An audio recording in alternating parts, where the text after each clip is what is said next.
সকলোকে সুপ্ৰভাত নমস্কাৰ good morning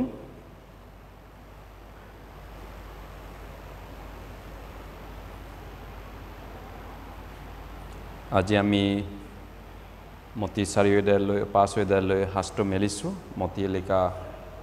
পাঁচ বিদ্যালয় আমি গৈছো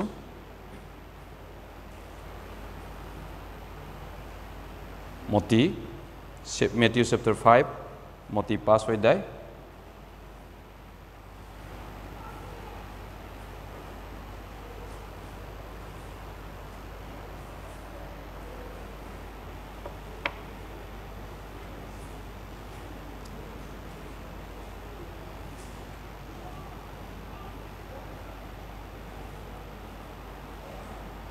মতি সুসমাচার পাঁচ অধ্যায় মতি হৌবাতৰি পাঁচ অধ্যায়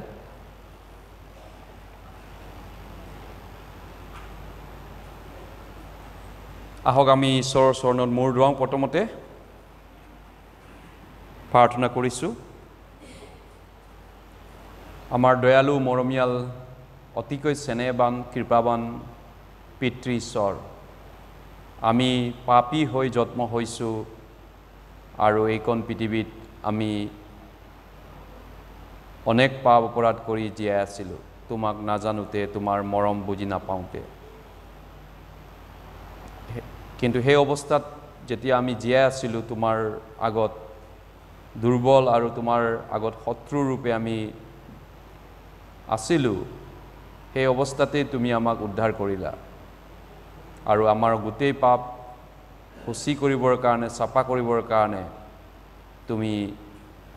প্ৰভু যীশু খ্ৰীষ্টৰ পবিত্ৰ তেজ ক্ৰুচত বাকি দিলা আৰু সেই তেজতেই আমাৰ পাপবোৰ অনন্তকালৰ কাৰণে তেওঁ অনন্তকাল মুক্তি কৰিলে তেওঁৰ বহুমূল্য তেজেৰে আৰু তোমাৰ তেজেৰে পবিত্ৰ হোৱা লোকসকল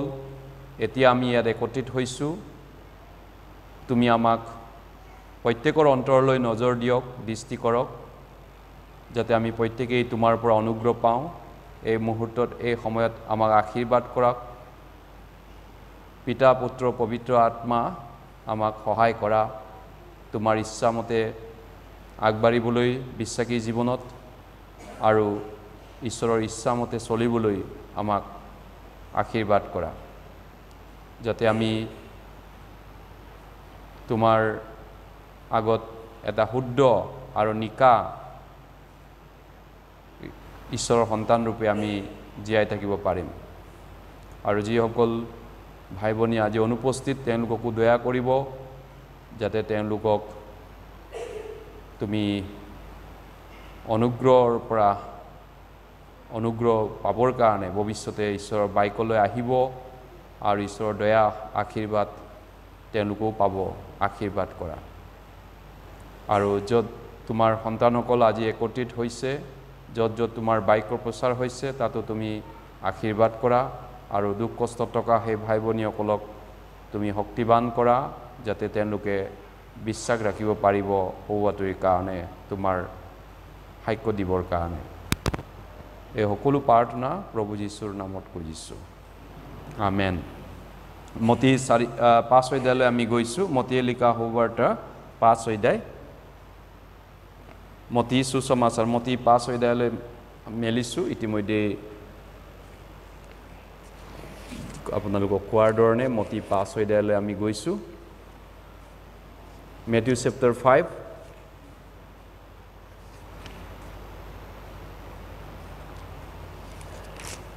মতি পাঁচ অধ্যায় 1 পদৰ পৰা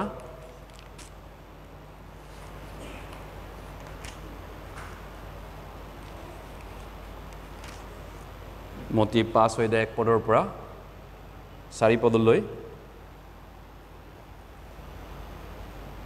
তেওঁ সেই লোকসমূহক দেখি পৰ্বতৰ ওপৰলৈ গ'ল পাছে তেওঁ বহিলত তেওঁৰ শিষ্যবিলাক তেওঁৰ ওচৰলৈ আহিল তাতে তেওঁ মাত লগাই তেওঁবিলাকক এই কথা কৈ উপদেশ দিবলৈ ধৰিলে 3 আৰু 4 পদ আমি একেলগে পাঠ কৰিছোঁ আত্মাত দৰিদ্ৰবিলাক ধন্য কিয়নো স্বৰ্গৰাজ্য তেওঁবিলাকৰ শোক কৰাবিলাক ধন্য কিয়নো তেওঁবিলাকে সান্তনা পাব হয় ধন্যবাদ সেইখিনি লৈ যোৱা কেইটামান দিন ধৰি আমাৰ ভাই ভনীসকলৰ কিছুমানৰ যথেষ্ট অসুখ বিসুখ বা কিছুমানৰ অসুবিধা হৈ আছিলে যোৱা কিছু পৰিমাণে ভালো পাইছেগে যাৰ যাৰ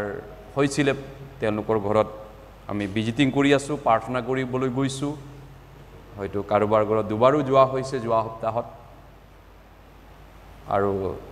কোনোবা এজন ভাইক মই যেতিয়া ভিজিট কৰিলোঁ তেওঁৰ লগত কথা পাতিলোঁ তেওঁ অকপতে স্বীকাৰ কৰিছে মই এবছৰ বাইবেল পঢ়া নাই বুলি কৈছে এক বছৰ বাইবেল মেলাই নাই এক বছৰ শুনি মই অবাক হলোঁ আৰু এক প্ৰকাৰ কিছু পৰিমাণে মই দুখিতও হলোঁ হয় আমি যদি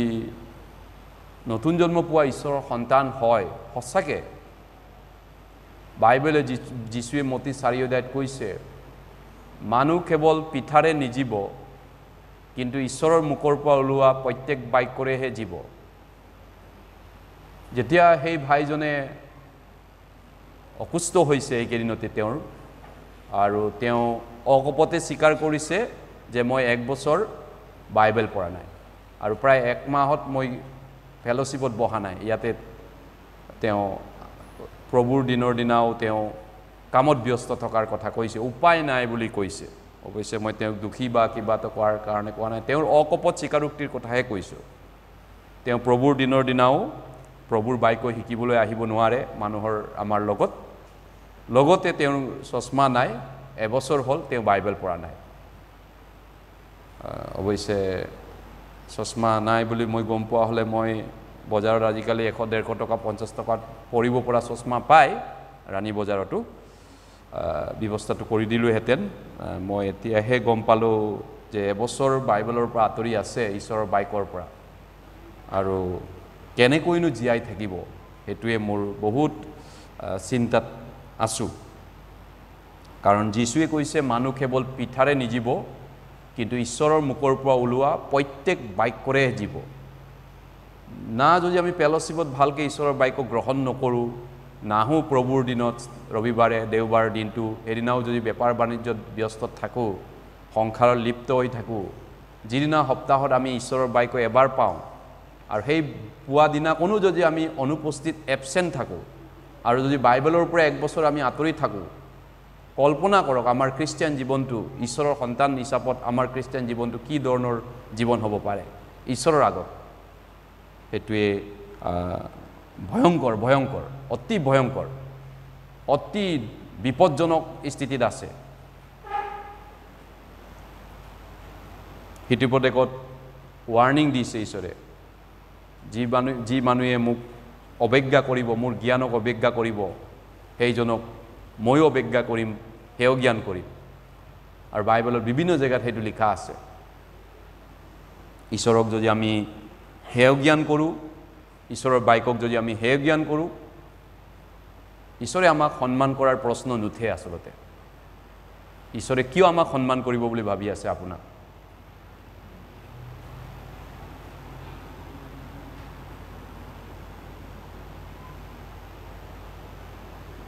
আনকি আমি ভয় কৰা উচিত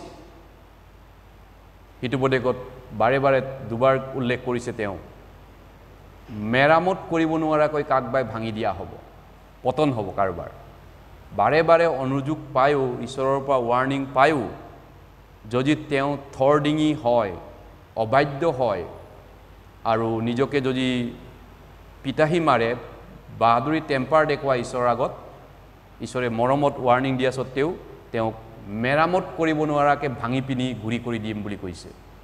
আৰু এবাৰ উঠিব নোৱাৰাকৈ গতিকে ঈশ্বৰলৈ আপোনাৰ ভয় আছেনে যিবিলাকৰ ভয় নাই হয়তো তেওঁলোকে ঈশ্বৰৰ বাক্যক কেৰেপ নকৰে হ'ব পাৰে কেৰেপ নকৰিবও পাৰে যিবিলাকৰ ঈশ্বৰৰ প্ৰতি ভয় ভক্তি নাই কিন্তু যিসকলৰ ঈশ্বৰৰ প্ৰতি ভয় ভক্তি আছে তেওঁলোকে হয়তো বুজি পায় ঈশ্বৰে কি ক'ব বিচাৰিছে আমাক যেনেকৈ আমাৰ পিতৃ মাতৃয়ে কয় বেছি অবাধ্য নহবি নিজৰ সন্তানক কয় ঠেং দুটা ভাঙি পেলাই দিম খোজকাঢ়িব নোৱাৰা কৰি বেছি বেছি বেয়া কাম নকৰিবি আমাৰ পিতৃ মাতৃবিলাকে নিজৰ সন্তানক কোৱা আমি দেখিছোঁ একেবাৰে ঠেং দুখনকে ভাঙি দিম ঘৰতে বহাই থৈ দিম যদি বেছি বদমাছ কৰি ঘূৰি ফুৰি থাকা ঈশ্বৰ ইমানো দুৰ্বল নহয় যে ঈশ্বৰে আমাক আমি যদি তেওঁক হেয় জ্ঞান কৰোঁ অৱজ্ঞা কৰোঁ তাচ্ছিল্য কৰোঁ তেওঁৰ বাইকক যদি আমি উপলুঙা কৰোঁ ইমানো তেওঁ দুৰ্বল নহয় যে তেওঁ আমাক এশিখনি দিব নোৱাৰাকৈ এৰিব পাৰিব তেওঁ ইমানো নহয় যে তেওঁ আমাক কোবাই বা পিটন দিব নোৱাৰাকৈ তেওঁ দুৰ্বল উপায়হীন বুলি তেওঁ ৰখি থাকিব নহয়নে হয় গতিকে আজি আমি যিয়ে নহওক মতি 4 অধ্যায়লৈ গৈছোঁ মতি 4 অধ্যায় মতি 5 অধ্যায় মতি 5 অধ্যায়ত আছোঁ মই 1 পদৰ পৰা পুনৰ এবাৰ পঢ়িছোঁ তেওঁ সেই লোকসমূহক দেখি পৰ্বতৰ ওপৰলৈ গ'ল মানে যীশুৱে পাছে তেওঁ বহিলত তেওঁৰ শিষ্যবিলাক তেওঁৰ ওচৰলৈ আহিল তাতে তেওঁ মাত লগাই তেওঁবিলাকক এই কথা কৈ উপদেশ দিবলৈ ধৰিলে আত্মাত দৰিদ্ৰবিলাক গৰীববিলাক দৈন্য আত্মাত গৰীব কিয়নো স্বৰ্গৰাজ্য তেওঁবিলাকৰ শোক কৰাবিলাক মানে বেজাৰ বা দুখিত হোৱাবিলাক ধন্য কিয়নো তেওঁবিলাকে সান্তনা পাব অৱশ্যে আজি আমি প্ৰায় এটা পদে চাম 3 পদ মাত্ৰ আমি চাবলৈ চেষ্টা কৰিম বাকীখিনি আগলৈ আমি চাম 4 পদখিনি মতি 5 অধ্যায় যীশুখ্ৰীষ্টই যেটো শিক্ষা দিছিল খ্ৰীষ্ট যীশুৱে শিক্ষা দিয়া আটাইতকৈ একে সময়তে দীঘলীয়া সময়ৰ কাৰণে তেওঁ শিক্ষা দিয়া এইটো এটা অধ্যায় হয় ইয়াত 48টা পদ আছে 48 ভাৰ্চেছ টোটেল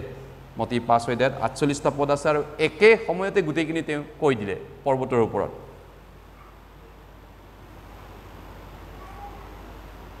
আহক আমি এই বিষয়টোৰ ওপৰত আজি গুৰুত্ব দিওঁ পৰ্বতৰ ওপৰত কি তেওঁ শিক্ষা দিছিল যীশুখ্ৰীষ্টই য'ত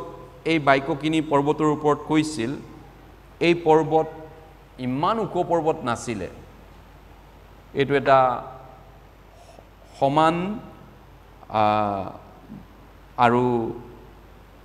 নাম মাতুন পৰ্বত আছিলে এনেকা নহয় যে বহুত ওখ পৰ্বত তাত উঠিব একদম বহুত দিন লাগিছে বা বহুত কষ্টত উঠি গৈছে তাতে শিক্ষা দিছে তেনেকা নহয় এটা সাধাৰণ এটা নাম মাতুন পৰ্বত আছিলে তাত যীশুৱে উঠি গৈছিলে গতিকে এইটো এটা তেনেকুৱা বিশাল বা ঐশ্বৰ্যৱান পৰ্বত নহয় গতিকে যীশুখ্ৰীষ্টই এনেকুৱা ডাঙৰ যিহুদীবিলাকৰ নামঘৰত বা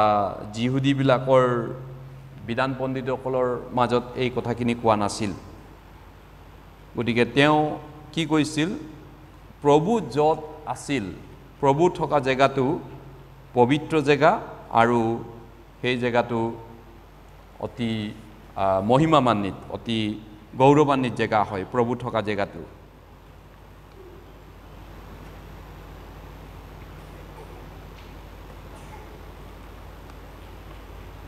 ৰাজকীয় বা মহিমান্বিত প্ৰভু য'ত থাকে সেই জেগাটো পবিত্ৰ আৰু ৰাজকীয় মহিমান্বিত যীশুখ্ৰীষ্টই কিয় এনেকুৱা এটা দীঘলীয়া শিক্ষা দিছিল য'ত নেকি এই পৰ্বতৰ ওপৰত তেওঁ এনেকুৱা এটা বহুত দীঘলীয়া শিক্ষা কিয় দিছিল আচলতে অনেক কাৰণ আছিল যদি আমি পুৰণা নিয়মলৈ উভতি যাওঁ মুচিয়ে যেতিয়া পৰ্বতত আছিল পৰ্বতলৈতে উঠি যাওঁতে মুচিয়ে 10 আজ্ঞা ঈশ্বৰৰ পৰা পৰ্বতত গ্ৰহণ কৰিছিল আৰু সেই পৰ্বতটো সিনই পৰ্বত আছিলে য'ত নেকি মুচিয়ে বিধান 10 আজ্ঞা গ্ৰহণ কৰিছিল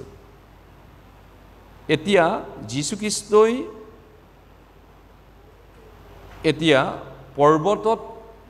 বিধানটো তেওঁ ভাঙনি দিছে বিধানৰ অৰ্থবিলাক তেওঁ ইয়াত ভাঙনি কৰিছে মুচিয়ে আকৌ বিধান গ্ৰহণ কৰিছিল পৰ্বতৰ ওপৰত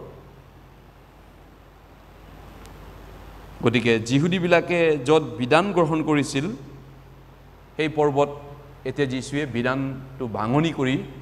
বিধানটো ভাঙনি কৰি দিছে মুচিয়ে যেটো মুচিৰ দিনত যেতিয়া ঈশ্বৰে কথা কৈছিল তেওঁ ঢেৰেকনি আৰু বিজুলী ঢেৰেকনিৰ মাজেদি ঈশ্বৰে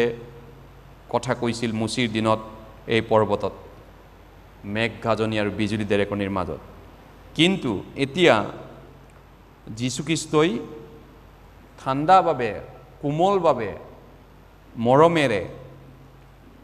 আৰু মৃদুতাৰে তেওঁ কথা কৈছে মুচিৰ দিনত অতি ভয় লগা আছিল যেতিয়া কথা কৈছিল বিজুলী ঢেৰেকনি আৰু ভয় লগাকে কথাটো আহিছিল ঈশ্বৰে যেতিয়া কথা কৈছিল কিন্তু যেতিয়া যীশুৱে পৰ্বতত কথা ক'লে মৃদুতাৰে কোমলভাৱে তেওঁ আমাক কথা কৈছে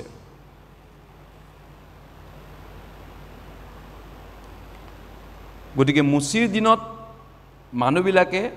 পৰ্বতৰ ওচৰলৈ কাষ চাপি যাব পৰা নাছিল কিন্তু এতিয়া প্ৰত্যেকজনেই যীশুখ্ৰীষ্টৰ ওচৰলৈ যীশুৰ নিমন্ত্ৰণলৈ প্ৰত্যেকজনেই আহিব পাৰে যিসকলে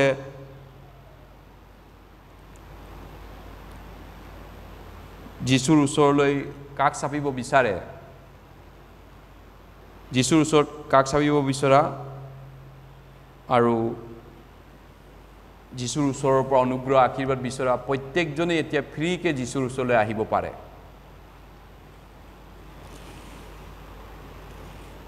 গতিকে যীশুখ্ৰীষ্টই এতিয়া এই মহা ঈশ্বৰৰ বাক্য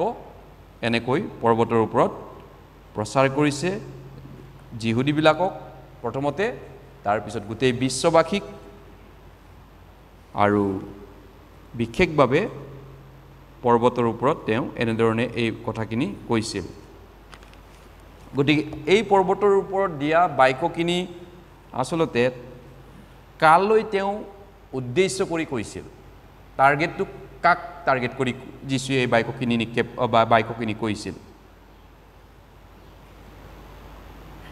মূলগতভাৱে যদি আমি চাওঁ এই বাক্যখিনি তেওঁ যিহুদী মানুহবিলাকক কৈছিল যিবিলাক যিহুদীয়ে ঈশ্বৰৰ পৰা মনোনীত আছিল বাছি লোৱা বুলি নিজকে তেওঁলোকৰ পদমৰ্যাদা বা এটা মহিমা বা গৌৰৱ ঈশ্বৰৰ মনোনীত জাতি বুলি তেওঁলোকৰ আছিল সেই যিহুদীসকলক এনেকৈ প্ৰথমতে লক্ষ্য কৰি কোৱা হৈছে গতিকে যিহুদী মানুহ হিচাপত তেওঁলোকৰ ভূমিকা আছিল দায়িত্ব আছিল যে ঈশ্বৰৰ যিবিলাক কাম সেই কামবিলাক সম্পন্ন কৰিবৰ কাৰণে যেহেতু তেওঁলোকক ঈশ্বৰে বাছি লৈছে আৰু সেইখিনি কৰিবৰ তেওঁলোকৰ ভূমিকা আৰু যিহুদী মানুহৰ দায়িত্ব আছিল প্ৰথম কথা যিহুদীলৈ টাৰ্গেট কৰা হৈছে দ্বিতীয়তে কালৈ এইটো টাৰ্গেট কৰা হৈছে নতুন জন্ম পোৱা খ্ৰীষ্টিয়ানবিলাকলৈ এইটো উদ্দেশ্য কৰি কোৱা হৈছে যিহেতু প্ৰত্যেকজন উদ্ধাৰ পোৱা খ্ৰীষ্টিয়ানে নতুন ঈশ্বৰৰ লোক হ'ল নিউ পিপল অফ গড ঈশ্বৰৰ নতুন মানুহ হ'ল গতিকে তেওঁলোকে এতিয়া ঈশ্বৰৰ মানুহ হিচাপত নতুন জন্ম পোৱা খ্ৰীষ্টিয়ানবিলাকৰো ভূমিকা আছে আৰু দায়িত্ব আছে ঈশ্বৰৰ কাৰণে আমাৰ দায়িত্ব আৰু ভূমিকা আছে যেহেতু আমি ঈশ্বৰৰ এতিয়া মানুহ হৈছোঁ তৃতীয়তে এইটো কালৈ উদ্দেশ্য কৰি কোৱা হৈছে এই বাক্যখিনি গোটেই মানৱ জাতিলৈ যিসকলে শুনিব তেওঁলোকলৈ এইটো কোৱা হৈছে কাৰণ তেওঁলোকে ঈশ্বৰৰ বাক্য শুনা উচিত আৰু তেওঁলোকৰ অন্তৰ হৃদয় খুলি দিয়া উচিত আৰু মন পাল্টন কৰা উচিত ৰিপেণ্ট কৰা উচিত আৰু উদ্ধাৰ পোৱা উচিত যাতে তেওঁলোকে ঈশ্বৰৰ পৰা সান্তনা কমফৰ্ট আৰু প্ৰকৃত সঁচা আশীৰ্বাদবিলাক পাব পাৰে গতিকে আমি গস্পেল বুলি ক'লে কি বুজো সবু বাতৰি মতি মাৰ্ক লুক যোহন এই চাৰিখন গস্পেল আছে বাইবেলত সবু বাতৰি আছে গতিকে তাত কি বিষয় আছে কন্টেন্টটো কি আছে মতি মাৰ্ক লুক যোহনত কি বিষয়বস্তু আছে গতিকে সেই একে ধৰণৰ কথাই ইয়াত যীশুৱে পৰ্বতৰ ওপৰত উল্লেখ কৰিছে শুভবাতৰিত যিবিলাক বিষয়বস্তু সোমাই আছে গস্পেলত যিবিলাক সোমাই আছে প্ৰথমটো হৈছে শুভবাতৰিটো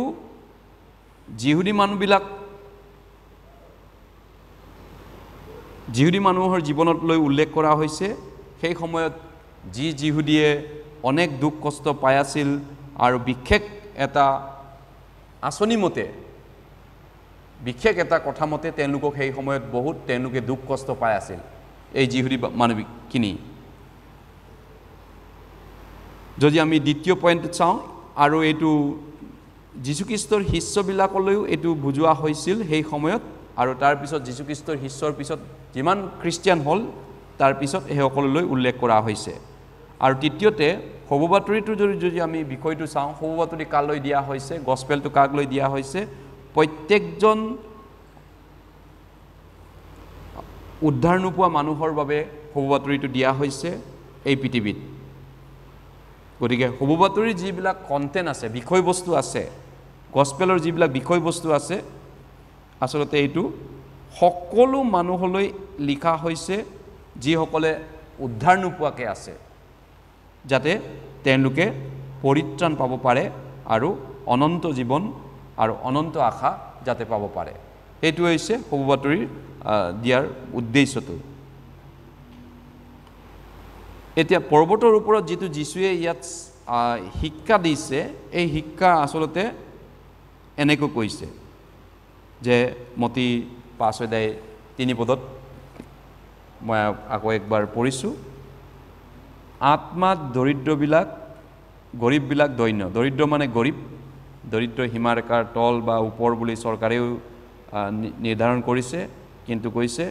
আত্মাত গৰীববিলাক দৈন্য কিয়নো তেওঁবিলাক ধন্য তেওঁবিলাক আচলতে স্বৰ্গৰাজ্য তেওঁবিলাকৰ কৈছে আত্মাত গৰীববিলাক দৈন্য কিয়নো স্বৰ্গৰাজ্য তেওঁবিলাকৰ কেনেকুৱা গৰীব আত্মাত গৰীব এই পৃথিৱীয়ে কি কয় ধনী মানুহবিলাক ধন্য আশীৰ্বাদ পোৱা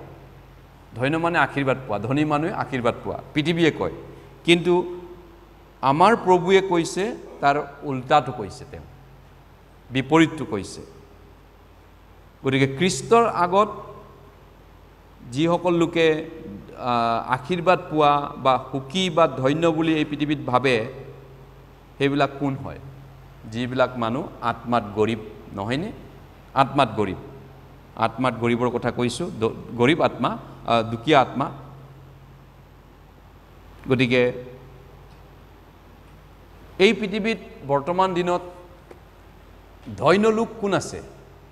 বাইবেলে কোৱাৰ ধৰণে যীশুৱে কোৱাৰ ধৰণে এই পৃথিৱীত আশীৰ্বাদ পোৱা মানুহ কোন আছে প্ৰকৃত আশীৰ্বাদ পোৱা মানুহ নতুন জন্ম পোৱা খ্ৰীষ্টিয়ানৰ বাহিৰে আন বেলেগ মানুহ আছেনে আশীৰ্বাদ পোৱা মানুহ আমাতকৈ বেলেগ আশীৰ্বাদ পোৱা মানুহ আছেনে অৱশ্যে এইটো আমি হয় গতিকে নতুন জন্ম পোৱা মানুহ হিচাপত আমি এই কথাটো ভবা উচিত আমি ঈশ্বৰৰ কাৰণে কি কৰোঁ সেইটো প্ৰথম বিষয় নহয় আচলতে প্ৰথম বিষয়টো হৈছে ঈশ্বৰৰ আগত মই কেনেকুৱা এজন ব্যক্তি হয় মই কি কৰোঁ সেইটো নহয় মই কেনেকুৱা মানুহ হয় ঈশ্বৰৰ আগত সেইটোৱে ঈশ্বৰৰ আগত বেছি গুৰুত্ব আছে গতিকে এইখন পৃথিৱীত এতিয়া আত্মাত গৰীব মানুহ বিচাৰি পোৱাটো বহুত কঠিন আছে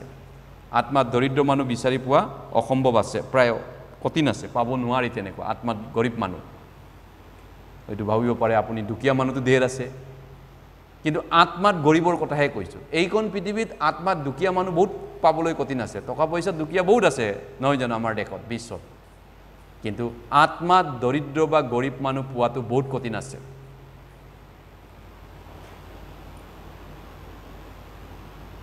গতিকে আত্মাত গৰীব হ'বৰ কাৰণে টকা পইচাৰ গৰীব হ'বই লাগে বুলি কথা আছে নেকি বা আন বাকাত টকা পইচা যিবিলাকৰ দুখীয়া মানুহ আছোঁ সেই দুখীয়াবিলাকেই যে আত্মাত গৰীব সেইটো সঁচাই নেকি সেইটো নহয় গতিকে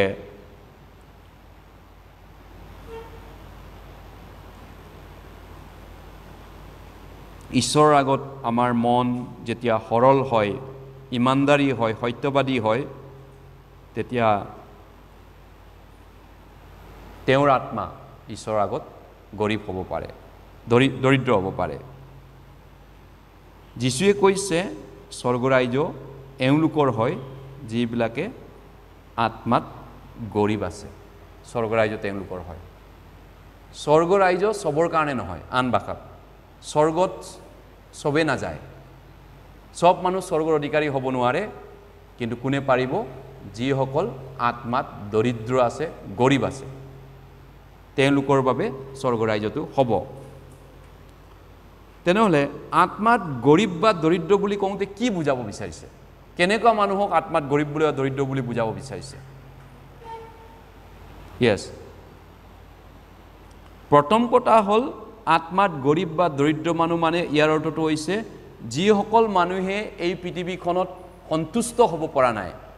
এই পৃথিৱীৰ বয় বস্তুত সন্তুষ্ট হ'ব পৰা নাই, ছেটিছফাই হোৱা নাই, সুখী হোৱা নাই, এই জগতখনত সুখী হ'ব পৰা নাই, জগতৰ বয় বস্তু পালেও। ধৰক সামাৰিয়া তিৰোতা এগৰাকী আছিল, জোহন 4 অধ্যায়ত তেওঁ 5জন পুৰুষক বিয়া পাতিছিল, তেওঁ সুখী হ'ব পৰা নাছিল, সন্তুষ্ট হোৱা নাছিল, আৰু দিনৰ ভাগত তেওঁ দুপৰীয়া পানী আনিব গৈছিল জোহন 4 অধ্যায়ত, আৰু যীশুৱে কৈছিল যে তুমি যি পানী আনিছা আইটি,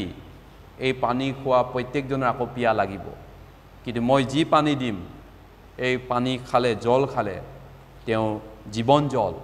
তেওঁৰ কেতিয়াও ভোক নালাগিব, কেতিয়াও পিয়া নালাগিব। গতিকে আত্মাত গৰীব বুলি কওঁতে বাইবেলত কি বুজাব বিচাৰিছে? তেওঁলোক আচলতে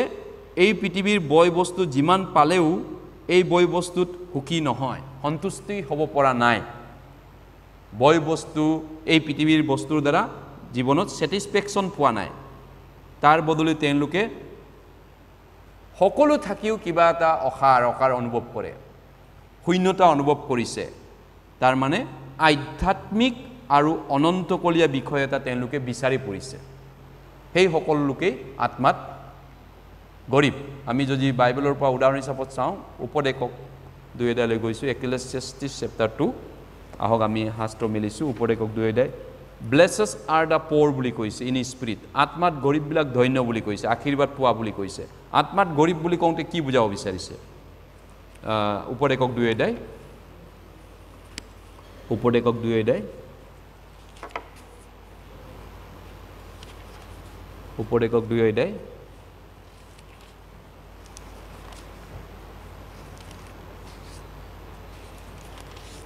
উপদেশক এক্লেছিয়াষ্টিছ চেপ্টাৰ 2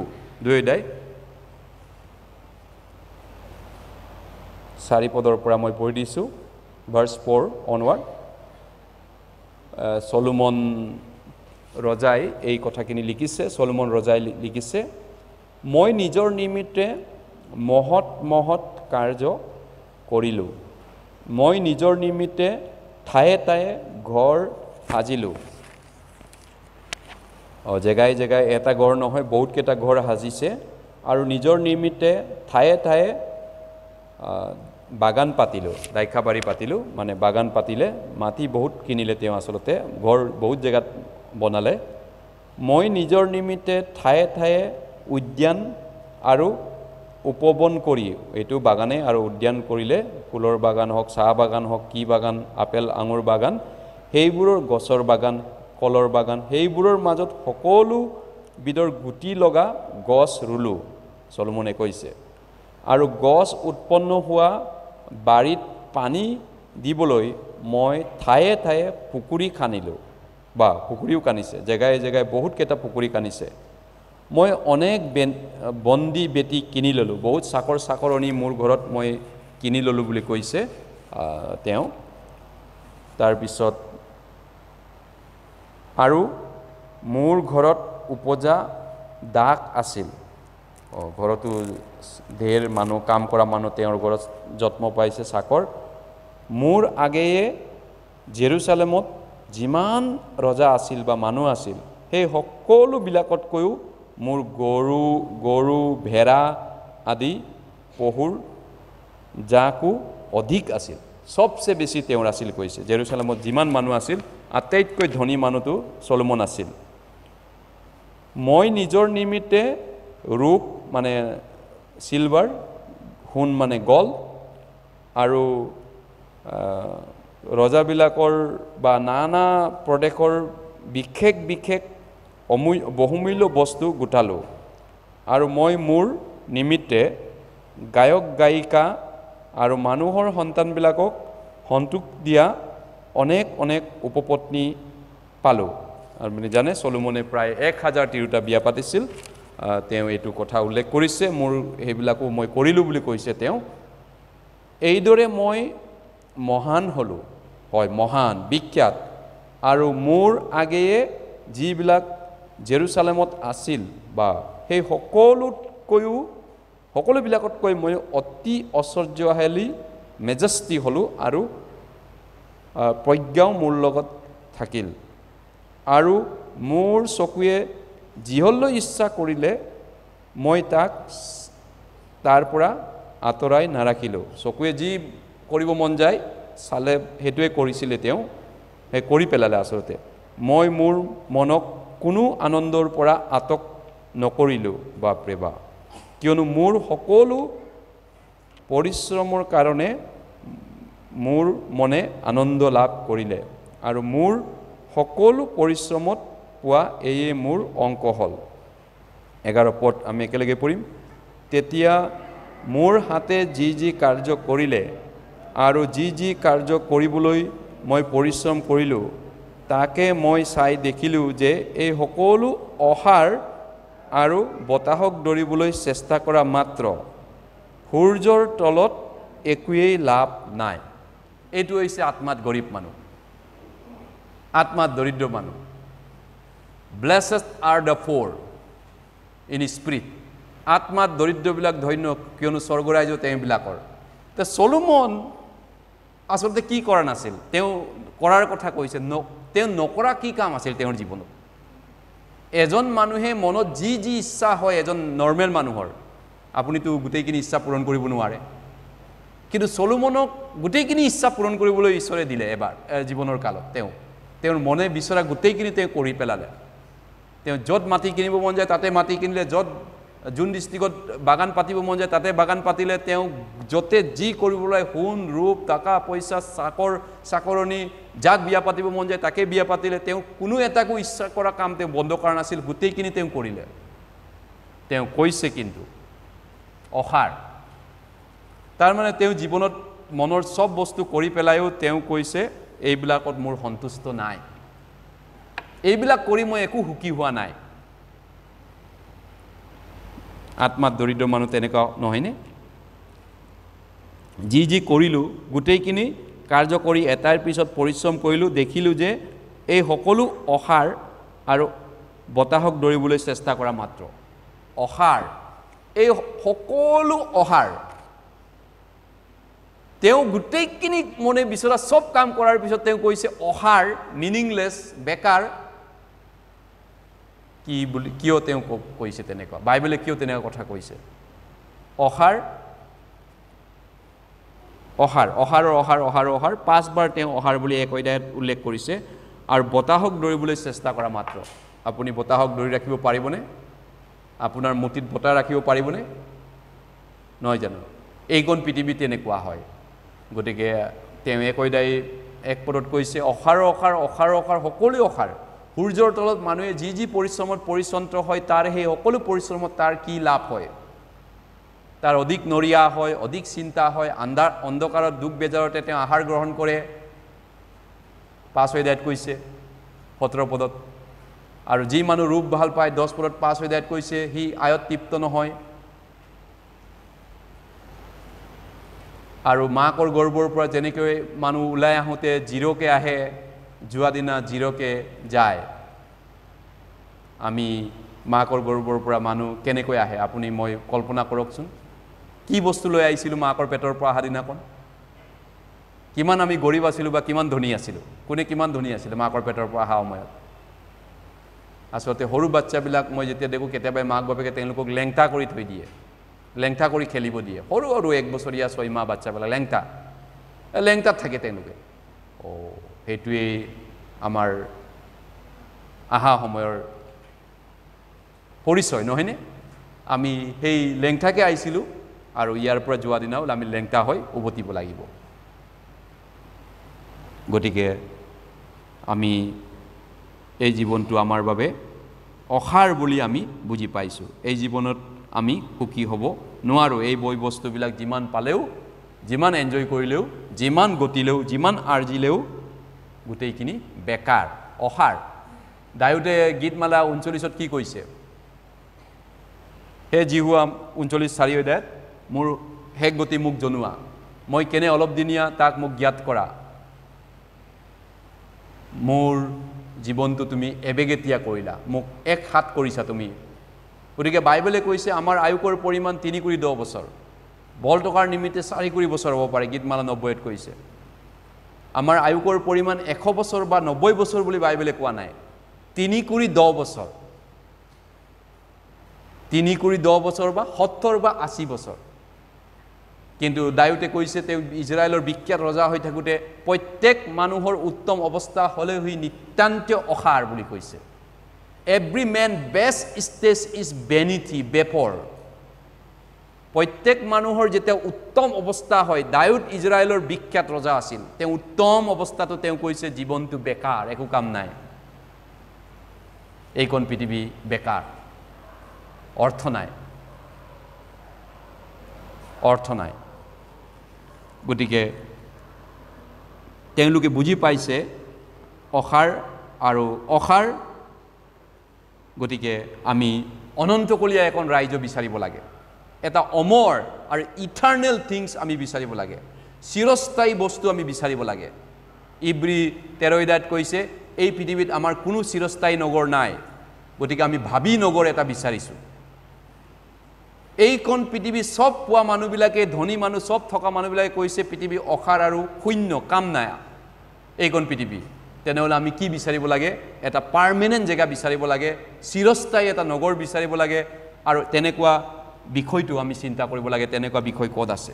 2 Korinথিয়া 4 অধ্যায় 17 কৈছে দৃশ্য বস্তু অলপ দিনীয়া অদৃশ্য বস্তু অনন্তকলীয়া the visible things are temporary the invisible things are eternal দৃশ্য বস্তু এইখন আমাৰ শৰীৰটো 78 years থাকে আমাৰ বডিটো কিন্তু আমাৰ ভিতৰত থকা আত্মা অদৃশ্য হয় কিন্তু ইটো অমৰ কাল ইটাৰনেল থাকে চিৰকাল থাকে গতিকে আত্মাত দৰিদ্ৰ বুলি কওঁতে ইয়াৰ অৰ্থটো কি বুজাব বিচাৰিছে যিসকল মানুহে বুজি পাইছে যে ঈশ্বৰৰ আগত মই একোৱেই নহয় I am nothing before God I am zero' যেনেকৈ আব্ৰামে কৈছিলে মই তোমাৰ আগত এটা ধূলি মাতো I am dust before you মই এটা ধূলি হয় মাত্ৰ সেইসকল লোক যোনে তেনেকৈ বুজি পাইছে তেওঁলোককে আত্মাত দৰিদ্ৰ বুলি বাইবেলে কৈছে ঈশ্বৰৰ আগত মই একোৱেই নহয় মোৰ লাইফটো ঈশ্বৰৰ আগত জিৰ' আছে তেওঁলোকে এতিয়া আসলতে উদ্ধাৰ পাব পাৰিব সেইসকল লোকেই উদ্ধাৰ পাব পাৰিব তেনেকুৱা যিসকলৰ আছে সেই লোকসকলে আত্মাত গৰীব মানুহ আৰু তেওঁলোকেই উদ্ধাৰ পাব পাৰিব গতিকে যিসকল লোক আত্মাত দৰিদ্ৰ ইয়াৰ অৰ্থটো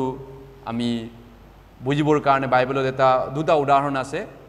এটা লষ্ট ছান অপব্যয় পুত্ৰ লোক 15 অধ্যায়ত কৈছে তেওঁ পিতৃৰ পৰা আঁতৰি গৈ পিনি তেওঁ লোকৰ দূৰ দেশত গৈ পিনি তেওঁৰ পইচা পাতি সম্পত্তি সব বিক্ৰী কৰি তেওঁ বৰবাদ কৰি তেওঁ শেষ হৈ গ'ল আৰু তেওঁ যেতিয়া দেখিছে মোৰ লাইফটো কথম অপব্যয় পুত্ৰ লষ্ট ছান সেইটো হৈছে আত্মাত দৰিদ্ৰ আছিলে আৰু আন এটা উদাহৰণ আমি মনত পেলাওঁ লোক 18 অধ্যায়ত আছে এজন টেক্স কালেক্টৰ কৰ তোলা তেওঁ নিজৰ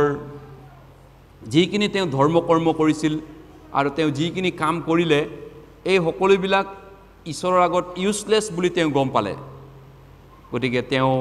জীৱনত যিমান ভাল কাম কৰিলেও সেই ভাল কামটো আসলতে যিমান কৰিলেও ঈশ্বৰৰ আগত এইটো ইউজলেছ বা বেকাৰ সেই গতিকে তেওঁ যিমান লগুণ দিলেও যিমান দশমভাগ দান কৰিলেও যিমান কষ্ট কৰিলেও তেওঁ নিজে স্বৰ্গলৈ যাব নোৱাৰে তেওঁ বুজি পাইছে নিজৰ মল তেওঁ পাপ ধুব নোৱাৰে লোক 18 অধ্যায়ত তেওঁ কৈছে তেওঁ উপায় নাইকিয়া তেওঁ ঈশ্বৰক চিঞৰিছে have mercy on me O God as a sinner এজন অধম পাপী হিচাপত মোৰলৈ চাই দয়া কৰক ঈশ্বৰ তেওঁ এনেকৈ ঈশ্বৰৰ ওচৰত কান্দিছিলে আৰু এইজনেই আত্মাত গৰীব মানুহ কিন্তু আপুনি মনত পেলাওক পৰিচিয়ে কি বুলি প্ৰাৰ্থনা কৰিছিল পৰিচিয়ে কি বুলি ভাবিছিল মই সপ্তাহত দুবাৰ লগুণ দিওঁ মোৰ আয়ৰ দশম ভাগ দান কৰোঁ মই সেইটো কৰোঁ তেওঁ নিজকে সন্তুষ্ট তেওঁৰ নিজৰ কামবিলাকত আৰু তেওঁ আত্মাত বহুত এই ক্ষেত্ৰত গৰীব নহয় তেওঁ স্বৰ্গৰাজ্যৰ অধিকাৰী নহল গতিকে ঈশ্বৰৰ যিটো পৰিত্ৰাণ এই পৰিত্ৰাণটো আসলতে বিনামূল্যে হয় ফ্ৰীকে দিয়া হৈছে গতিকে মহা পৰিত্ৰাণ এইটো প্ৰত্যেকজন মানুহক বিচৰাসকলক দিয়া হৈছে উইদাউট চাৰ্জ কোনো মূল্য নোলোৱাকৈ উইদাউট মানি পইচা নিদিয়াকৈ গতিকে ঈশ্বৰে যদি পৰিত্ৰাণটো যদি বিক্ৰী কৰা হ'লে কোনো মানুহ এইটো কিনিব নোৱাৰিলেহেঁতেন আমি যিচয়া লৈ গৈছোঁ এটা বাইবেল পদ 55 অধ্যায় যিচয়া 55 Isaiah 55 Isaiah 55 if God sold the salvation no one can buy it actually no man can afford it যিচয়া 55 অধ্যায়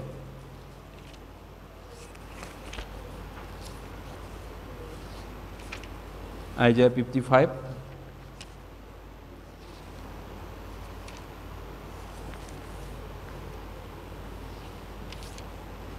1 পৰা 3 পদলৈ যিচয়া 55 1 পদৰ পৰা 3 পদলৈ যিচয়া 55 1 পদৰ পৰা 3 পদলৈ পৰিত্ৰাণ গ্ৰহণ কৰিবলৈ ঈশ্বৰৰ নিমন্ত্ৰণ হে তৃষ্ণাতুৰ লোকবিলাক তোমালোকে প্ৰতিজনে জলৰ ওচৰলৈ আহা আৰু হে ধন নথকা লোক তুমিও আহা খোৱা বস্তু কিনা আৰু ভোজন পান কৰা এনেকি আহা বিনামূল্যে বিনা দামে এইটো কি বিনামূল্যে বিনা দামে হ'ব বাতৰি salvation without money without price without church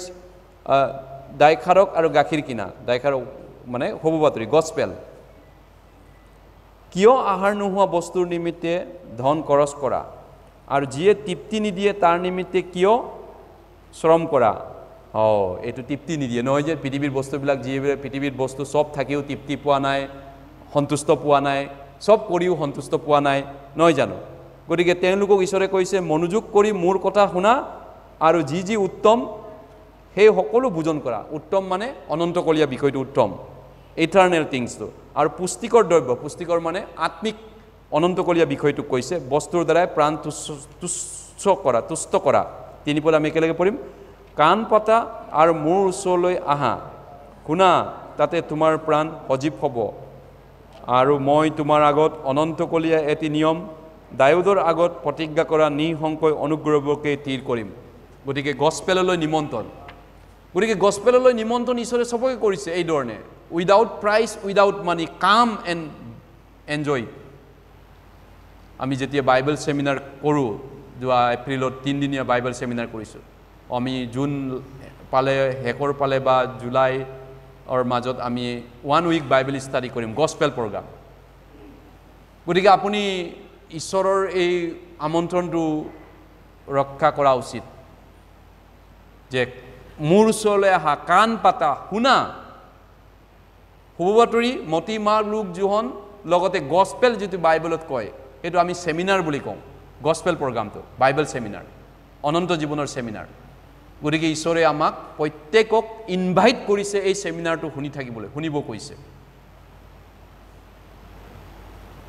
শুনাটো আমাৰ দায়িত্ব ঈশ্বৰে কৈছে কাম এণ্ড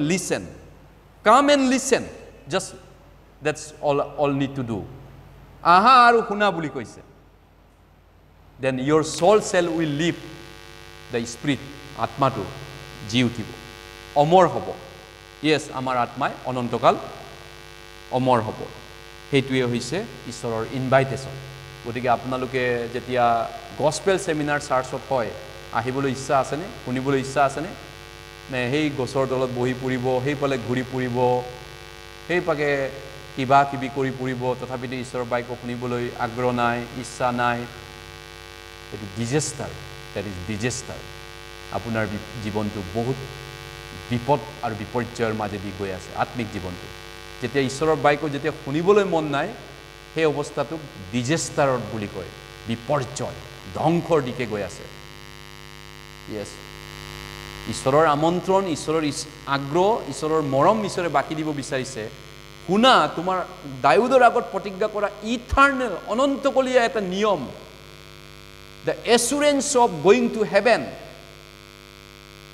স্বৰ্গ ৰাজ্যলৈ যোৱা অনুগ্ৰহকে থিৰ কৰিম নিঃসংশয় অনুগ্ৰহ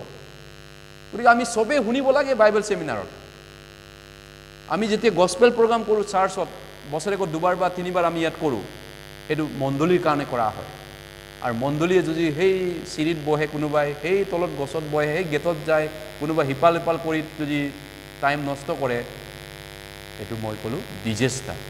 বিপৰ্যয় বৰবাদ আপোনাৰ জীৱনটো বৰবাদ দিশে গৈ আছে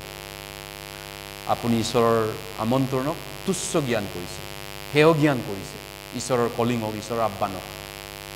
যেনেকৈ যীশুৱে যেতিয়া মাৰ্থা আৰু মৰিয়মৰ ঘৰলৈ গৈছিল তেতিয়া মাৰ্থাই ব্যস্ত আছিল যীশুক কি খুৱাম কি পিন্ধিম কি দিম কিন্তু মৰিয়মে যীশুৰ পৰা বাক্য শুনাত ব্যস্ত আছিল আৰু যীশুৱে কাক ৰাইট বুলি কৈছে মৰিয়মে নে মাৰ্থাই কি খুৱাম কি কৰিম কি পিন্ধিম কি দিম পাকঘৰত ব্যস্ত বিভিন্ন কামত ব্যস্ত কিন্তু মৰিয়মে যীশুৰ পৰা বাক্য শুনাত ব্যস্ত আছিল গতিকে মাৰ্থা তুমি অনেক বিষয়ে চিন্তিত হোৱা কিন্তু প্ৰয়োজন এটাইহে আৰু মৰিয়মৰ পৰা সেইটো নিয়া নহ'ব মৰিয়মে উত্তম বাক মনোনীত কৰিলে গতিকেলৈ আমি যেতিয়া গস্পেল সেমিনাৰ চাৰ্চত হয় ঈশ্বৰে আমাক এই পৰিত্ৰাণটো বিনামূল্যে দিব বিচাৰিছে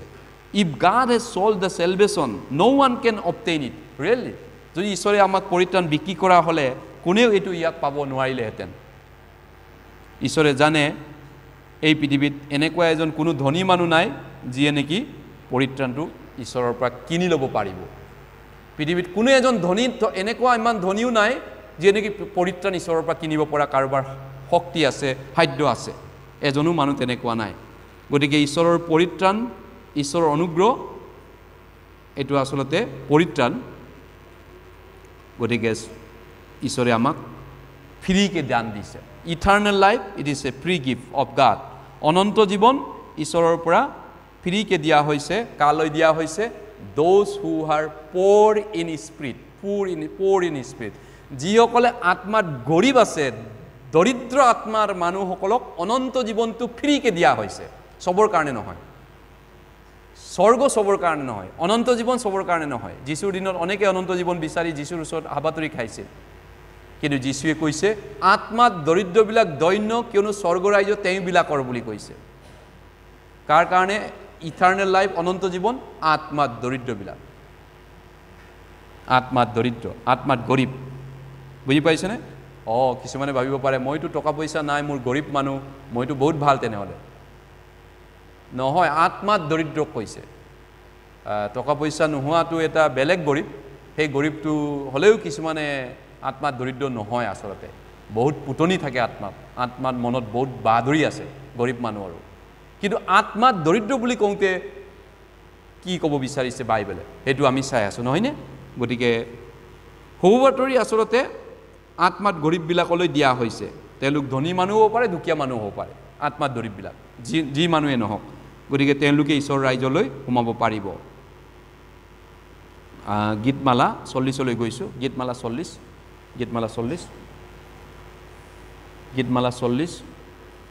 সাম নাম্বাৰ 40 গীতমালা 40 সাম 40 গীতমালা 40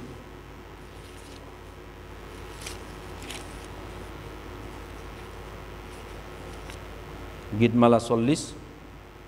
17 পদ ভাৰ্স 17 গীতমালা 40 17 পদ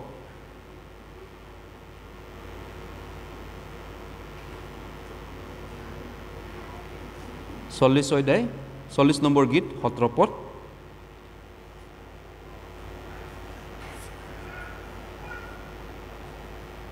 পদ কিন্তু মই হলে দুখী আৰু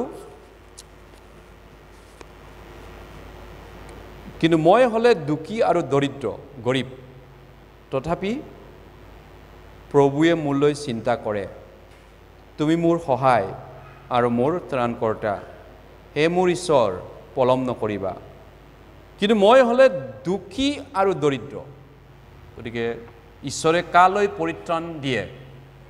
কেনেকা মানুহক ঈশ্বৰে ত্ৰাণ কৰে সেলভেশন দিয়ে যিসকলে আত্মাত গৰীব আত্মাত দৰিদ্ৰ গতিকে মতি 5 অধ্যায় যীশুৱে ক'লে আত্মাত দৰিদ্ৰবিলাক দৈন্য স্বৰ্গৰাজ্য তেওঁবিলাকৰ আত্মাত দৰিদ্ৰ ইয়েস আত্মাত দৰিদ্ৰ মানে উদাহৰণস্বৰূপে সলোমন তেনেকুৱা কৈছে উপদেশক 2 অধ্যায়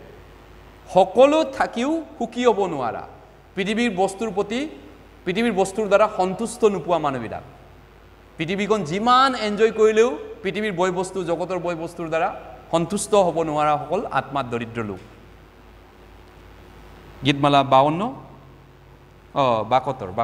72 সাম নম্বৰ 72 গীতমালা 72 সাম নম্বৰ 72 13 পদ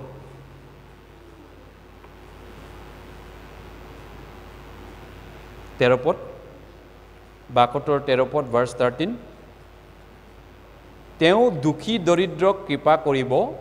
তেওঁ দৰিদ্ৰবিলাকৰ প্ৰাণ ৰক্ষা কৰিব দুখী দৰিদ্ৰ কেনেকা দুখী দৰিদ্ৰ যিসকলৰ আত্মাত গৰীব আছে গতিকে কোনোবা আত্মাত গৰীব থকা মানুহ আছেনে দুই এজন কোনোবা অসমত আছে কোনোবাই হয়তো জগতৰ পালৰ পৰা 3 তলা বিল্ডিঙো থাকিব পাৰে কিন্তু যদি তেওঁ সঁচাই আত্মাত গৰীব মানুহ তেওঁ বহুত সংসাৰত ধনী হ'লেও তেওঁ পৰিত্ৰাণ ঈশ্বৰে তেওঁক দিব তেওঁ ঈশ্বৰে উদ্ধাৰ সেলভেশনটো দান কৰিব কিন্তু কোনোবাই সামান্য প্ৰজাগৰত থাকিও যদি আত্মাত দৰিদ্ৰ নহয় তেতিয়ালে তেওঁ ঈশ্বৰে পৰিত্ৰাণ নিদিয়ে নহয় জানো গতিকে আত্মাত দৰিদ্ৰবিলাক ধন্য কিয়নো স্বৰ্গৰাজ্য তেওঁবিলাকৰ যিশয়া 66 আইডিয়া 66 যিশয়া 66 অধ্যায় যিশয়া 66 অধ্যায় Who will inherit the kingdom of God? স্বৰ্গৰাজ্য কোনে অধিকাৰ কৰিব আনবাকাত what kind of people will get the salvation কি ধৰণৰ মানুহবিলাকে পৰিত্ৰাণৰ অধিকাৰী হ'ব কাক ঈশ্বৰে পৰিত্ৰাণ দিব কেনেকা মানুহক ঈশ্বৰে পৰিত্ৰাণ দিব those who are poor in spirit আত্মাত গৰীববিলাকক ঈশ্বৰে দিব পৰিত্ৰাণ অৱশ্যে আমি ঈশ্বৰৰ তুলনাত কোনো মানুহ ধনী নাই ঈশ্বৰৰ লগত আপুনি যদি নিজকে তুলনা কৰে কোনোবা ধনী মানুহ ভিক্ষাৰী হৈ পৰিব আমি সবেই ঈশ্বৰৰ আগত ভিক্ষাৰী বেগাৰ হয় আচলতে কাৰণ আমাৰ অনন্তকলীয়া বস্তু একোৱে নাই চিৰকাল থকা বস্তু 2 পদ যিশয়া 66 অধ্যায় 2 পদ আমি মুখস্থ পদ হয় এটো আসলতে আমি মুখস্থ কৰিছো আমি একেলগে পাঠদান কৰিম 2 পদটো কিয়নো এই সকলোকে মোৰ হাতে নিৰ্মাণ কৰিলে এই নিমিত্তে এই সকলো ফল ইয়াক জিহুৱাই কৈছে কিন্তু এজনলৈকেহে দুকিয়া ভগ্নচিতিয়া আৰু মোৰ বাইকত কপা এনে মানুহলৈকে মই দৃষ্টি কৰিম ঈশ্বৰে কালৈ দৃষ্টি কৰিব ঈশ্বৰে কাক উদ্ধাৰ কৰিব কেনেকা মানুহক ঈশ্বৰে স্বৰ্গলৈ নিব লোক 18 অধ্যায়ত দুজন মানুহ ঈশ্বৰৰ স্বৰ্গলৈ যাবলৈ ধাৰ্মিক হ'বলৈ চেষ্টা কৰি প্ৰাৰ্থনা কৰিছিল এজন পৰিচি আনজন কৰতোলা পৰিচি নিজকে নিজে ভাবিছিল মই সপ্তাহত এটু কৰো হেতু কৰো দুবাৰ লগন দি মোৰ আয়ৰ দশম ভাগ দান কৰো মই আনৰ নিচিনা নহং সেই গতিকে মই ঈশ্বৰৰ স্থিতি কৰো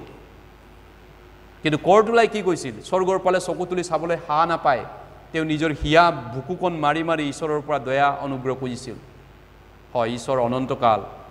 মইনো কি আছে অনন্তকাল মোৰ লগতনো কি আছে মইতো মৰিব লাগিব পৃথিৱীত আৰু মই যি কৰিছো এইটোৰেতো মই স্বৰ্গলৈ যাব নোৱাৰো গতিকে ঈশ্বৰে মোক দয়া নকৰিলে মই নিগমে মৰিম ঈশ্বৰে দয়া নকৰিলে মোক ঈশ্বৰে মৰম নকৰিলে মই নিগমে মৰিম নৰকত গুচি যাম গতিকে তেওঁ হিয়া বুকুৱাই মাৰি তেওঁ ঈশ্বৰৰ পৰা দয়া খুজিলে কেনেকা মানুহক ঈশ্বৰে পৰিত্ৰাণ দিয়ে কেনেকা মানুহক ঈশ্বৰে স্বৰ্গলৈ নিব যিসকল আত্মাত দৰিদ্ৰ তেওঁলোকক ঈশ্বৰে স্বৰ্গৰাজ্য আছে বুলি কৈছে তেওঁলোকক হববাতৰি শুনাৰ সুযোগ দিয়া হ'ব তেওঁলোকে হববাতৰি শুনি পিনি তেওঁলোকে স্বৰ্গলৈ যোৱা বিশ্বাসটো পাব পাৰিব মতি 5:3 কৈছে আত্মাত দৰিদ্ৰবিলাক ধন্য কিয়নো স্বৰ্গৰাজ্য তেওঁবিলাকৰ গৰীব আত্মাত গৰীব গতিকে যিসকল আত্মাত গৰীব বাইবেলে তেওঁলোকক আশীৰ্বাদ পোৱা বা ধন্য মানুহ বুলি কৈছে কাৰণ তেওঁলোকে স্বৰ্গৰাজ্যৰ অনন্ত জীৱনৰ অধিকাৰী বা অনন্ত জীৱনৰ অধিকাৰ হ'ব স্বৰ্গত গতিকে অনন্ত পৰিত্ৰাণ গ্ৰহণ ঈশ্বৰৰ পৰা তেওঁলোকক ফ্ৰীকে দিয়া হ'ব eternal salvation will be given from God freely to those who are poor in spirit আন এটা কথা আমি মনত ৰাখিব লাগিব আমি যিসকল ইয়াত আত্মাত গৰীব হৈ উদ্ধাৰ পোৱা মানুহ আছো আগতে উদ্ধাৰ পাইছো যিসকল নহয় জানো ইয়াত কিছুমান উদ্ধাৰ পোৱা মানুহ আমি যিকেইজন আছো বৰ্তমান উদ্ধাৰ মানে পৰিত্ৰাণ যিবিলাকে আমি উদ্ধাৰ পৰিত্ৰাণ পালোৱে কাৰণ আমি আত্মাত দৰিদ্ৰ আছিলো আমি এই কোন পৃথিৱীত সুখী হোৱা নাছিলো যি পালেও সন্তুষ্ট হোৱা নাছিলো আৰু ঈশ্বৰে আমালৈ চাই দয়া কৰি আমাক আত্মাৰ পৰিত্ৰাণ উদ্ধাৰ কৰিলে আমি উদ্ধাৰ পোৱাৰ পিছতো একে ধৰণৰ আত্মাত দৰিদ্ৰ হৈ থকাটো ঈশ্বৰে বিচাৰে আমিও আত্মাত দৰিদ্ৰ হৈ পৰিত্ৰাণ পোৱাৰ পিছতো ঈশ্বৰে আমাক থকাটো বিচাৰে poor in spirit আত্মাত গৰীব হৈ থকাটো বিচাৰে কেনেকৈ কি ধৰণে বুজি পাম আমি যদিও বা আমি ইতিমধ্যে পৰিত্ৰাণ পালো ঈশ্বৰৰ পৰা ঈশ্বৰৰ অনুগ্ৰহৰ যোগেদি কিন্তু এতিয়াও আমাক আমি অনুভৱ কৰা উচিত এতিয়াও আমি পৰিত্ৰাণ পালেও আমি বহুত দুৰ্বল মানুহ উই আৰ সো উইক আৰু আমি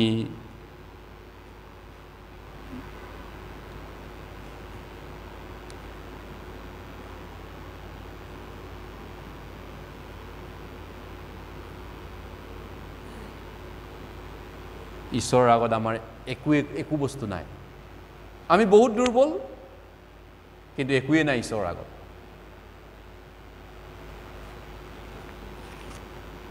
হয় এনে ধৰণৰ আত্মাত গৰীব হৈ চলা উচিত গতিকে কেৱল মাত্ৰ আমি ঈশ্বৰৰ অনুগ্ৰহৰ দ্বাৰাহে জীয়াই আছো ঈশ্বৰে হেতু আমাক তেনেকৈ চলাটো এতিয়া বিচাৰে পৰিত্ৰাণ পোৱাৰ পিছতো আমি বহুত দুৰ্বল আৰু ঈশ্বৰৰ আগত মোৰ একোৱে নাই গতিকে ঈশ্বৰৰ অনুগ্ৰহ বিনে মই জীয়াই থাকিব নোৱাৰিম সেই ধৰণৰ ধাৰণাত ঈশ্বৰে জীয়াই থকা বিচাৰে গতিকে আমি সদায় প্ৰাৰ্থনা কৰা উচিত আৰু ঈশ্বৰৰ অনুগ্ৰহ দয়া সদায়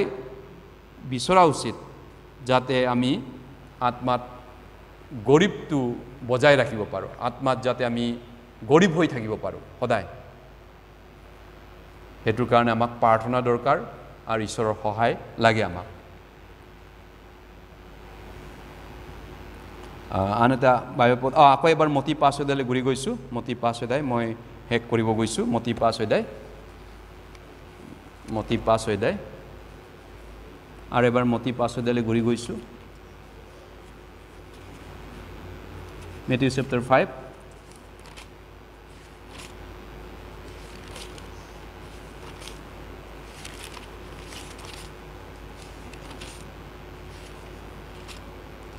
পৰ্বতত দিয়া উপদেশৰ অৰ্থ আমি চাই আছোঁ মতি 5 অধ্যায় 3 আৰু 4 পদ আহক আমি একেলগে পাঠ কৰিছোঁ 3 আৰু 4 পদটো আৰু এবাৰ আত্মাত দৰিদ্ৰবিলাক ধন্য কিয়নো স্বৰ্গৰাজ্য তেওঁবিলাকৰ শোক কৰাবিলাক ধন্য কিয়নো তেওঁবিলাকে সান্তনা পাব শোক কৰাটো আমি পিছত চাম শোক মানে দুখিত হোৱা বেজাৰ হোৱা কিহৰ কাৰণে দুখিত হ'ব লাগিব বেজাৰ হ'ব লাগিব আমি গতিকে যিসকল মানুহ বাইবেলে কৈছে দুখিত মানুহ সেইসকলক বাইবেলে ধন্য বুলি কৈছে শোক প্ৰকাশ কৰা বা এই যে মানুহ মৰিলে কোনোবা ডাঙৰ মানুহ মৰিলে জগতৰ ডাঙৰ নেতাবিলাকে শোক প্ৰকাশ কৰে আমুকা হাইটিক মৰিছে প্ৰধানমন্ত্ৰী বা মুখ্যমন্ত্ৰীয়ে সমবেদনা জ্ঞাপন কৰে শোক কণ্ডলেন্স মেছেজ দিয়ে সেইটো কয় বেজাৰ কৰা দুখিত হোৱা মানুহজন মৰিলে কাৰণে দুখিত হোৱা কিন্তু বাইবেলে কৈছে দুখিত মানুহবিলাক ধন্য বুলি কৈছে কেনেকৈ আমি বুজিম যিসকল মানুহ সুখী নহয় সুখী মানুহৰ পৰা বিপৰীত এই জগতত যিসকল মানুহ সুখী বা তেওঁলোকে আনন্দিত বুলি দাবী কৰে সেইসকলক দৈন্য বুলি কোৱা নাই দুখিত মানুহবিলাকক বাইবেলে দৈন্য বুলি কৈছে কেনেকৈ আমি বুজি পাম প্ৰত্যেক মানুহে পৃথিৱীয়ে প্ৰত্যেক জেগাতে সকলো সময়ত সকলো যুগত সকলো বয়সৰ মানুহেই ভাবে যাতে তেওঁলোকে ধনী হয় জীৱনটো আনন্দিত হয় ধনী মানুহবিলাক আনন্দিত মানুহবিলাক আসলতে তেওঁলোকেই হেপী মেন সুখী মানুহ বুলি মানুহে ভাবে যিবিলাকৰ ধন টকা পইচা আছে বা ফূৰ্তি ফাৰ্তা আছে সেই মানুহবিলাকক আমি সব যুগত সব জেগাতে সব পৃথিৱীৰ মানুহে ভাবে সেই মানুহবিলাকেই সুখী মানুহ বুলি মানুহে ভাবে কিন্তু খ্ৰীষ্টই কৈছে যে আত্মাত গৰীববিলাক দৈন্য আৰু যিবিলাক দুখিত মানুহ তেওঁবিলাক দৈন্য বুলি কৈছে আত্মাত গৰীববিলাক ফাৰ্ষ্টত তাৰপিছত যিসকলে সুখ কৰাবিলাক মানে দুখিত মানুহবিলাক তেওঁবিলাক দৈন্য বুলি কৈছে খ্ৰীষ্টই কৈছে গতিকে আমি এই বিষয়টো আমি শিকি থাকিব লাগিব আত্মাত গৰীব আৰু ইয়াত সুখ কৰাবিলাক বুলি কওঁতে আত্মাত দুখিত হোৱাবিলাকক কৈছে আত্মাত দুখিত হোৱাবিলাকক হয় আত্মাত দৰিদ্ৰ এইটো আত্মাত দৰিদ্ৰ বুলি কওঁতে পইচা পাতিৰ ক্ষেত্ৰত দৰিদ্ৰটো কোৱা নাই মোৰ পইচা নাই ঘৰ নাই মই গৰীব মানুহ সেইটো দৰিদ্ৰ বুলি সেই দৰিদ্ৰটো কোৱা নাই আসলতে ইয়াত আত্মাত দৰিদ্ৰ বুলি কৈছে কিন্তু যিসকলে আত্মাতেহে দৰিদ্ৰ হৈছে আত্মাত দুখীয়া তেওঁলোকক বাইবেলে কৈছে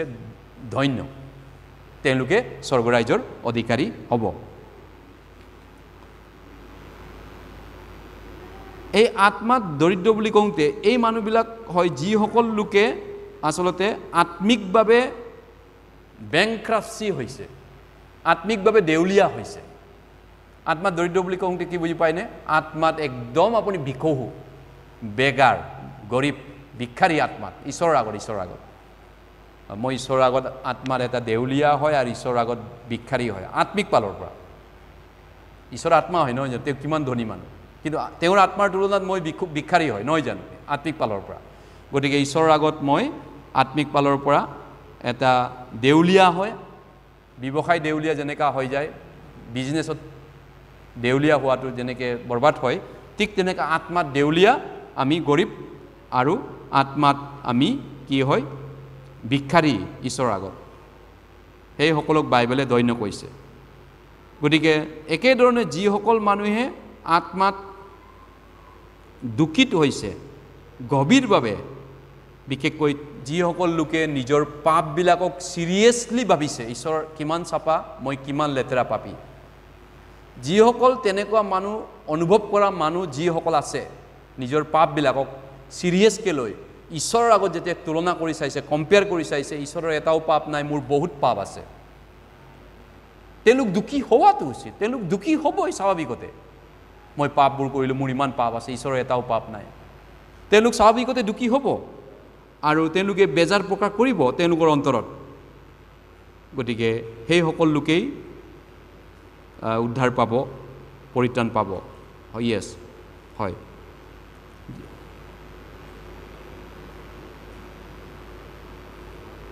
গতিকে উদ্ধাৰ পাবৰ কাৰণে পৰিত্ৰাণ পাবৰ কাৰণে আমি আত্মাত দেউলীয়া আৰু আত্মাত বিকহু হ'ব লাগিব তেহে আমি উদ্ধাৰ পাব পাৰিম যেতিয়া লোক 15 অধ্যায়ত এজন ধনী মানুহৰ দুটা পুতেক আছিলে আৰু সৰুটোৱে নিজৰ সম্পত্তি ভাগ খুজি বিক্ৰী কৰি গুচি গ'ল আৰু যেতিয়া সৰুটোৱে দূৰ দেশত পইচাখিনি খৰচা কৰি ভিক্ষাও হৈ তেওঁ গাহৰিৰ পৰা দেনা বা গাহৰি চৰিয়ে গাহৰি চৰাবলৈ কাম পাইছে এইটো নাপালে বা দিলে তাৰপিছত খাব নিদিলে তাৰপিছত গাহৰি দানা খাই তৃপ্ত হ'বলৈ চেষ্টা কৰিলে তাৰপিছত তেওঁ হুচ পাই পিনি কৈছে যে মোৰ কত পিতৃৰ চাকৰে জোৰাকৈ আহাৰ পাই মই ইয়াত বিকহু হৈ আছোঁ তেওঁ এতিয়া দেউলীয়া হৈ গ'ল তেওঁ বুজি পাইছে মোৰ দেউতাৰ ওচৰলৈ উভতি যাওঁ ঠিক তেনেকৈ সৃষ্টিকৰ্তাৰ আগত আমি আত্মিক পালৰ পৰা দেউলীয়া আমি বিকহু হয় আমি ঈশ্বৰলৈ উভতি যাব লাগিব আত্মাত ধনী হ'বলৈ মনত শান্তি পাবলৈ সুখ পাবলৈ ঈশ্বৰৰ বাহিৰে আমাক কোনেও সন্তুষ্ট কৰিব নোৱাৰে সুখ দিব নোৱাৰে শান্তি দিব নোৱাৰে সেই অৱস্থাত তেওঁ ঘূৰি আহিল কিন্তু তাৰ ডাঙৰ ল'ৰাই কি কৰিছিল বেজাৰ কৰিছিল মোৰ বাবাই ইমান দিন মই বাবাৰ লগত আছোঁ দেউতাৰ লগত আছোঁ মোৰ কাৰণে একো মুৰ্গী এটা মাৰা নাই তেওঁ বেজাৰ কৰিছে আৰু এই বদমাছটো ঘূৰি আহোঁতে বাবাই কি কৰিছে এইবিলাক গতিকে তেওঁ এই ঘৰত থকা ল'ৰাজন জ্যেষ্ঠ সন্তানজনে মন পাল্টন নকৰিলে কিন্তু এই অপব্যয় পুত্ৰই মন পাল্টন কৰি ঘূৰি আহিছে হয় গতিকে আমি যদি আত্মাত দুখিত হওঁ আমাৰ পাপবিলাকক গভীৰভাৱে আৰু আমাৰ পাপৰ কাৰণে অন্তৰত যদি বিষায় কাৰোবাৰ বা তেওঁৰ বা তেখেতৰ বা তাই বা তেওঁৰ অন্তৰত যদি বিষ হৈছে পাপবিলাকৰ কাৰণে pain in heart he or she because of the sin by her or C এইটোৱে হৈছে ৰেফাৰ্ছ আত্মাত শোক কৰাবিলাক mourn in spirit grieve in spirit sorrowful because of their sin and the misfortune because of debt পাপৰ কাৰণে যিবিলাক ঘটনা ঘটিল আৰু দুখিত হৈছে আৰু দুৰ্ভগীয়া জীৱন হৈছে সেইবিলাক লোক আচলতে ইয়াত কৈছে মৰ্নিং আত্মাত শোক কৰাবিলাক যিসকলে আচলতে আত্মাত এটা প্ৰাণ কি দুৰ্ভগীয়া অৱস্থাত আছিলে এই অপব্যয় পুত্ৰৰ দৰে আৰু পৰিত্ৰাণ বিচাৰিছিল ঈশ্বৰৰ পৰা চেলভেশ্যন ঈশ্বৰৰ পৰা বিচাৰিছিল যিসকল লোক সঁচাই তেওঁলোকৰ পাপৰ পৰা ৰিপেণ্ট কৰিছে পাপৰ পৰা মন পাল্টন কৰিছে আৰু ঈশ্বৰৰ ওচৰলৈ ঘূৰি আহিছে যাতে ঈশ্বৰৰ পৰা মাৰ্চি পাব পাৰে so that they may get mercy of God ঈশ্বৰৰ পৰা দয়া পাব পাৰে সেই সকল লোক আত্মাত ইয়াত আচলতে শোক কৰা হয় আত্মাত শোক কৰাবিলাক যিয়ে নহওক মই আজিলৈ ইমানতে শেষ কৰিছোঁ আমি পিছলৈ শিকি থাকিম আৰু আগলৈ শিকিম বাৰু শেষ নহ'ল আজি পিছত শিকিম আপোনালোকৰ সুবিধাৰ কাৰণে মই অলপ শ্বৰ্ট কৰিব বিচাৰিছোঁ আজিকালি চাৰ্মন 1 ঘণ্টা 10 মিনিট বা 20 মিনিট মেক্সিমাম তাতকৈ বেছি দীঘলীয়া কৰিব বিচৰা নাই আজিকালি গৰম দিনো হয় গতিকে অলপমান মই চাৰ্মনটো দেওবাৰৰ ৰবিবাৰৰ চাৰ্মনটো ছুটি কৰিব বিচাৰিছোঁ মেক্সিমাম 1 ঘণ্টা 20 মিনিট বা 1 ঘণ্টা বা 1 ঘণ্টা 10 মিনিট মেক্সিমামটো 1 ঘণ্টা 20 মিনিট হ'ব তাতকৈ ওপৰত নহয় আগতে 1.5 ঘণ্টা বা 1 ঘণ্টা 40 মিনিটলৈকে গৈছিলোঁ এতিয়া অলপ যথেষ্ট পৰিমাণে কমাবলৈ চেষ্টা কৰিছোঁ প্ৰাৰ্থনা কৰিম মৰমীয়াল দয়ালু পিতৃ ঈশ্বৰ আমি এই পৃথিৱীত যেতিয়া পাপী হিচাপত আহিছিলোঁ আৰু তোমাৰ শত্ৰুৰূপে আমি জীয়াই আছিলোঁ আমাৰ পাপত লিপ্ত হৈ আমি মাংস আৰু মনৰ ইচ্ছা পূৰ্ণ কৰি স্বভাৱতে আমি ঈশ্বৰৰ ক্ৰোধৰ সন্তান আছিলোঁ এই অৱস্থাত দয়াৰ দনৰ ধনৱান ঈশ্বৰে আমাক মহা অপৰাধৰ পৰা মহা পাপৰ পৰা বচালে আৰু আমাৰ পাপৰ কাৰণে যি নিৰূপিত বিচাৰ আৰু দণ্ড অনন্তকলীয়া দণ্ড আছিল সেই দণ্ড তুমি প্ৰভু লৈ আমাক ৰেহাই দিলে সেই দণ্ডৰ পৰা ধন্যবাদ দিছোঁ তোমাৰ এই অনুগ্ৰহৰ কাৰণে মৰমৰ কাৰণে এতিয়া যিসকল লোক এই অনুগ্ৰহ পোৱা লোকসকল আছে আমাক নম্ৰ হৈ আত্মাত যেন তোমাৰ আগত গৰীব হৈ চলিব জানো যেনেকৈ আমি আত্মাত গৰীব হোৱাৰ কাৰণে উদ্ধাৰ পৰিত্ৰাণ ঈশ্বৰে আমাক দয়া কৰি দিলে বাকী বছৰো যেন তেনেকৈ আমি নম্ৰ হৈ আত্মাত গৰীব হৈ আমি ঈশ্বৰৰ আগত চলিব জানো শিকো আমাক সহায় কৰা আশীৰ্বাদ কৰা দয়া কৰা প্ৰভু যাতে আমি গোটেই জীৱনটো খ্ৰীষ্টান জীৱন তেনেকৈয়ে যেন আমি চলিব পাৰোঁ সহায় কৰা আৰু যিসকলে এতিয়াও জনা নাই আত্মাত গৰীব হ'বলৈ মন পাল্টন কৰিব জনা নাই তেওঁলোকক যেন ঈশ্বৰে দয়া কৰক যাতে তেওঁলোকৰ ভাৱ চিন্তাক ধৰি ৰাখক যাতে তেওঁলোকে গছপেল সৌবাতৰি প্ৰগ্ৰামত যেন এটেণ্ড কৰিব মন যাব শুনিব মন যাব ভৱিষ্যত দিনত আগ্ৰহ ইচ্ছা দিয়ক যাতে তেওঁলোকে শুনি এই বাক্য অনন্ত জীৱনৰ কথা আৰু অনন্ত জীৱনৰ ফ্ৰী গিফ্ট সেই ফ্ৰী গিফ্ট অনন্ত জীৱনটো যেন তেওঁলোকে বিনামূল্যে দিয়া অনন্ত জীৱন যেন তেওঁলোকেও পাব পাৰিব আশীৰ্বাদ কৰক প্ৰভু এই ধন্যবাদেৰে সকলো প্ৰাৰ্থনা প্ৰভু যীশুৰ নামত খুজিছোঁ আমেন